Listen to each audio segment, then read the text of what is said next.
Alrighty. Hi everyone. My name is Madison Gorsard. I am the past KaiSci chapter's Vice President of Membership Integrity. And I'm going to go over some of our triumphs, kind of just recapping what happened in 2024. So let's get started.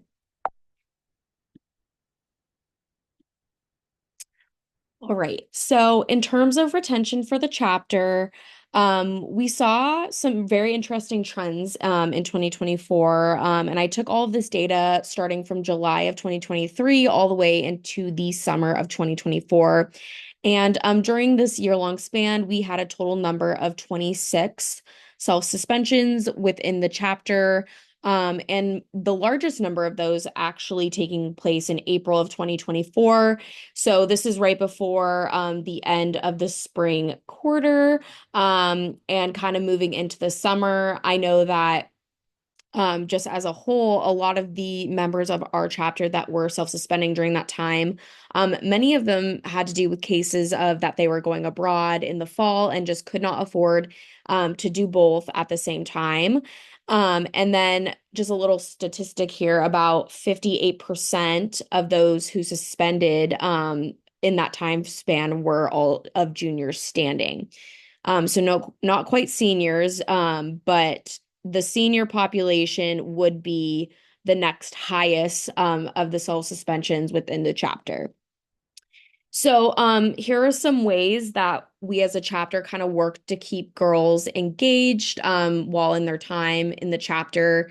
I didn't personally work on these events, but our vice president of membership experience was in charge of all sisterhood events to try to keep members as engaged as possible during their time in the chapter. And then also something that we newly implemented this year was grade specific events. So we required that a certain percentage of each grade level participate in a grade level specific event, whether that be go out to dinner, whether it be a smaller sisterhood event. We tried really hard to implement these this year to keep girls from all classes super engaged in their time in the chapter. And also, something that I worked really hard on this year was really emphasizing the importance of chapter attendance. I truly believe that keeping girls engaged comes directly from if we have good or poor chapter attendance. I feel like when girls are more informed, when they're more engaged, is when they know what's going on. And that comes from attending chapter regularly and understanding what's going on in the chapter and what events we have to offer them, as well as other opportunities to kind of, meet up with their sisters and whatnot. And then some re-engagement things that we would like to touch on. So I work directly with the director of chapter culture, and she was in charge of sister shoutouts as well as snaps of the week. I think that this was fun. Girls look forward to these two presentations at the end of chapter every week. And that just keeps girls re-engaged. If they're being shouted out, and if they're in any of these presentations, I feel like it'll kind of make them more excited about coming to chapter, more excited about just being a member of AOPI's KaiSci chapter. And then also, very important, I think that we as a whole, probably nationwide, have an issue with senior retention. Keeping seniors engaged in their final few months of college and their academic career is very difficult. And so we, not myself, but the class before us really wanted to work on senior spotlights. So we really continued that this year as well, bringing seniors back to share more about their time in AOPI with the chapter. And I think this really just reminds seniors of what an amazing opportunity and all the amazing experiences they had while they were in the chapter. So just a good way to keep them engaged as they were moving along in their college career. So a little bit more on our finances. So most of the finance things were oversaw by our director of finance. But in order to educate our chapter more, The finance director before this past one created a transparency presentation. And I, along with our president, Maddie Chauvin, really wanted to emphasize the importance of transparency in finances to our chapter.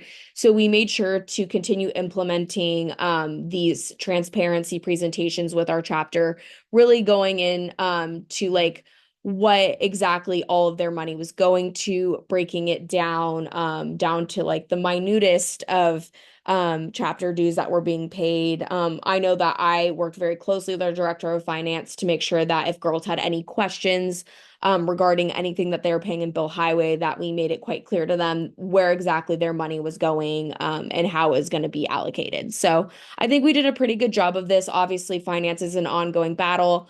So just hoping that the next VPMI and director of finance, continue on this trend of making sure that they're being as transparent as possible.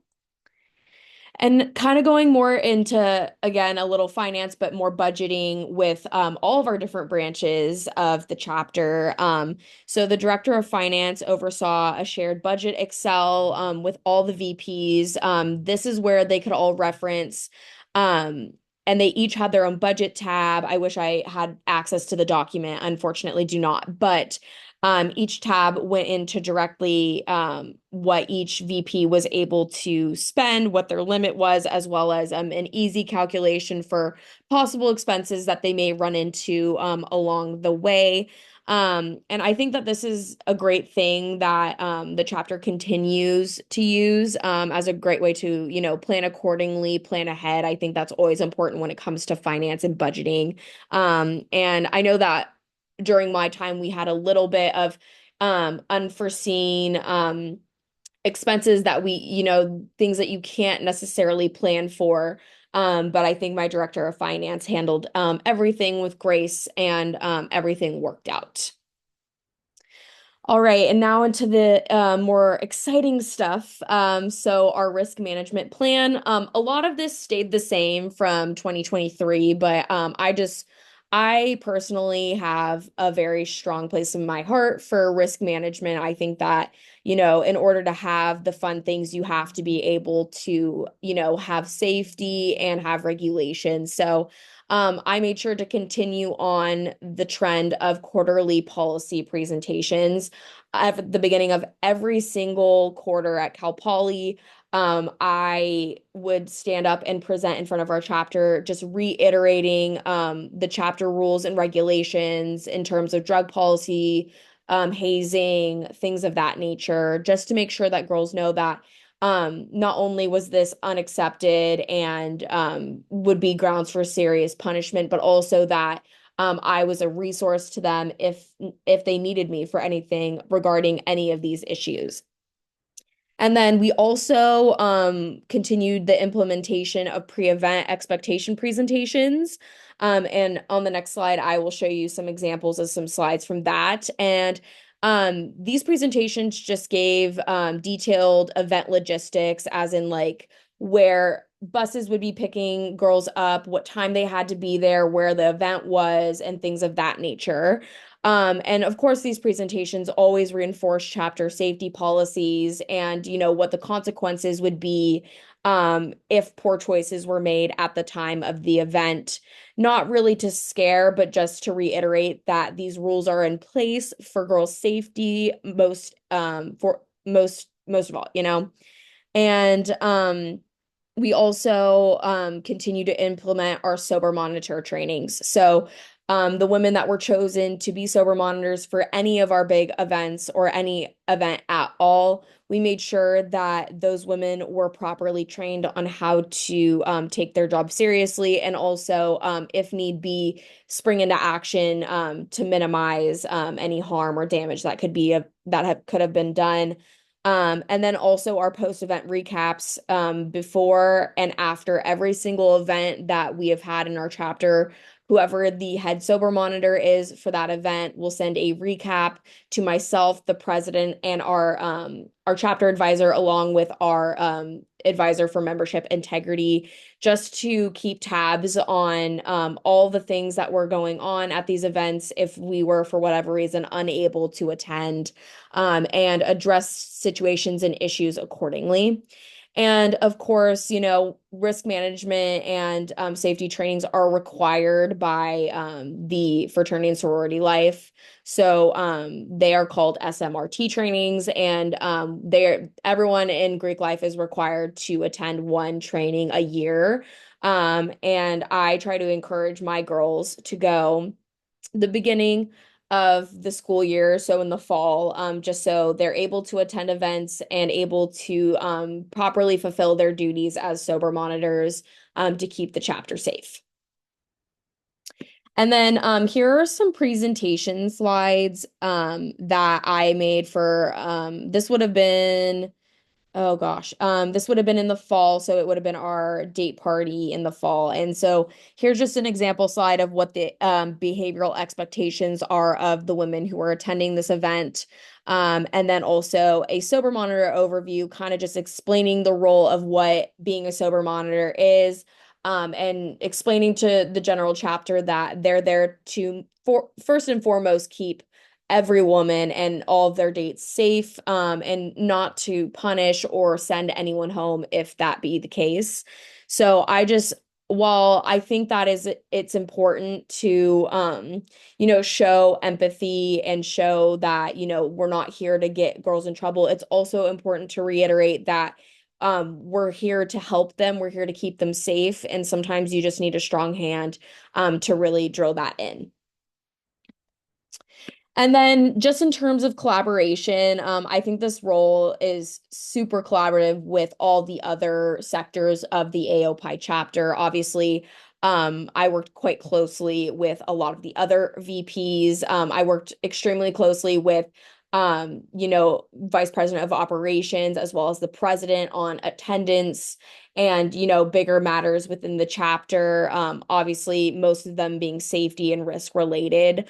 I also worked very closely with our director of event planning, as well as our VP community relations, on larger events as well as our smaller events, just to keep everyone safe, because at the end of the day, we wouldn't be able to have any large events or any events at all if they're not going to be safe and regulated.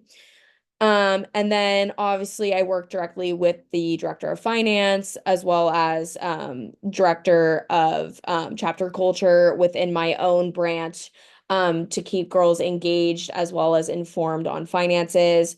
I worked with the programming and enrichment team to determine all the points that were collected during each quarter, as well as assist in any academic monitoring meetings, if that is needed to support our chapter members, to make sure that they are getting the resources that they need to succeed in their academic and personal lives. And then also just work to identify areas where members were disengaged. I know that like I touched on earlier, I felt that there wasn't a large amount of girls attending chapter. I felt that our upperclassmen, specifically juniors and seniors, were very disengaged. So trying to get them to still come to chapter and try to, have them participate in these grade level events as much as possible to keep them engaged and keep them from self-suspending. So, and I think that's about it. Thank you so much for your time, and feel free to reach out with any questions.